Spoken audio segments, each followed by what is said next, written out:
When I was a freshman in high school, I remember one of my peers was doing a presentation on airplanes. And my teacher complimented my peer on the OCD-ness of her presentation. OCD is often misconceptualized as being organized or meticulous. If someone likes to have all their colored pencils neatly assembled in their pencil pouch, or they like to clean, they may say something like, "Oh, sorry guys, I'm just so OCD." However, that's not exactly what OCD actually means, nor is it the positive stigma that society makes it out to be. Today, I'm going to be promoting awareness about OCD. We're going to be taking a trip through this presentation. First off, we're going to be talking about what is OCD. Next, we're going to be talking about the types of OCD, the stages of OCD, and lastly, how it can be treated. First question that you may have is, what is OCD? Well, according to Mayo Clinic 2024, the two parts of OCD are the obsessions and the compulsions. Obsessions, again, according to MayoClinic.org 2024, are repetitive, unwanted thoughts, mental images, and urges. These only reside within the mind of the person who has OCD, and they are not apparent to anybody else. These examples can be forgetting or losing something, loss of control, or aggression or fear that you will harm yourself or someone else. Next, let's move on to compulsions. Compulsions deal with the body, the physical actions. The obsessions cause the compulsions. According to MayoClinic.org 2024, compulsions are repetitive behaviors that the obsessions tell you to do. These are very excessive, and they can be things such as washing your hands 10,000 times, or cleaning. These can also be checking to see if your oven is off. Checking to see if your oven is off. Checking to see if the oven is off. Did I check and see if my oven is off? I think I'm going to check and see if my oven is off. Counting and praying can even be compulsive.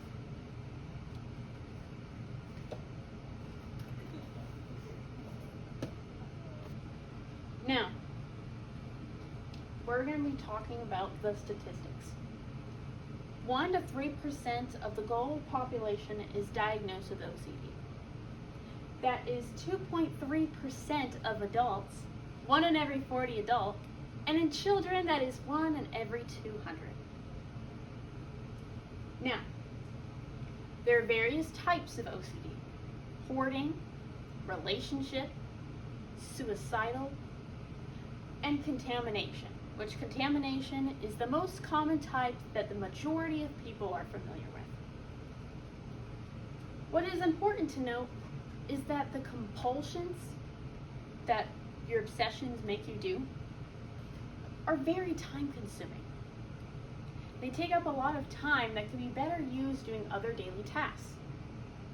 When I was 14, I was diagnosed with OCD, and I remember I would wash my hands so much that they would become dry and chapped. This didn't sit well with my teachers and my professors at the time, because sometimes my homework would be late because my compulsions were very repetitive and took up too much time. The causes of OCD can be trauma or being born with the condition due to genetics.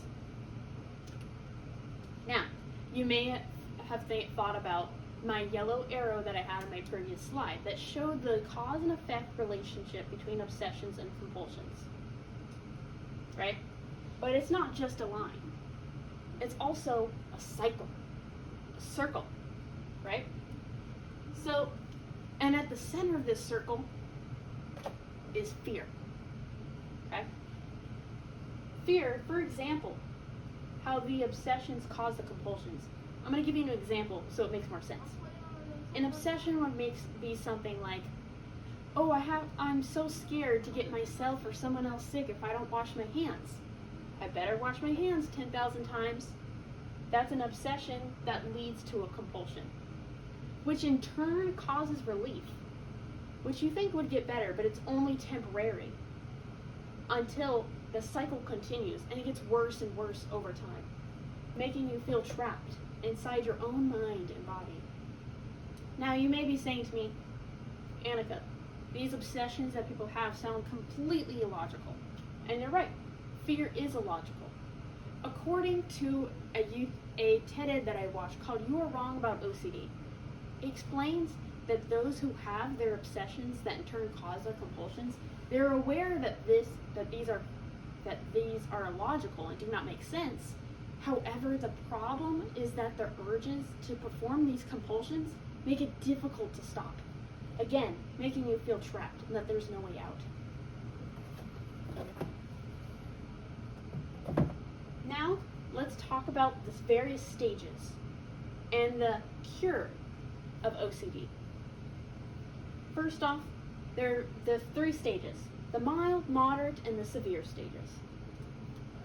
The mild stage, for example, can be thinking about something such as turning a light switch on and off. You're like, brain, that's kind of weird. But otherwise, nothing of it, right? The moderate stage is when you start to actually have the urges to perform compulsions. If you try to stop yourself from performing these compulsions, it'll feel awkward, so you just don't bother. But lastly, the severe stage, where your body either automatically already performs the compulsions because it's so bad, or if you try to refuse it, it's very difficult to refuse. However, there is a good news. OCD can never truly be cured, but there is treatment so that you can get the help that you need. This treatment is a combination of medication and exposure and response prevention therapy, also known as ERP therapy.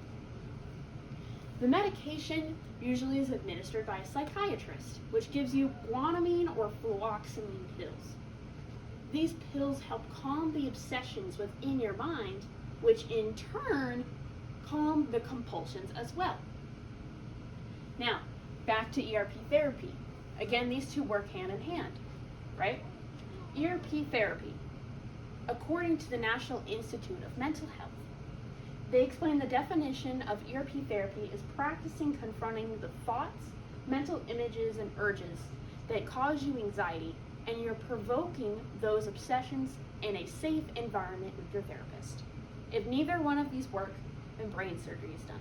But that rarely ever happens, so it is not to worry. Now, bonus fact. You may know a famous celebrity who has OCD. You know him, he's from America's Got Talent. He's kind of a germaphobe. Well, you guessed it, Mr. Howie Mandel. In 2012, he did an interview with Heartline, where he states, "I didn't want to admit that I had a mental health problem. It made me feel like I had some sort of weakness. What I noticed today is that those who have that we still treat mental health like it's kind of a joke. Just like you would go to a doctor for any physical health condition, it is critical to seek mental attention for any mental health concern as well, and to treat those concerns with seriousness." Today, we talked about what OCD is, the various stages of OCD, the various types of OCD, and lastly, how it can be treated. Thank you.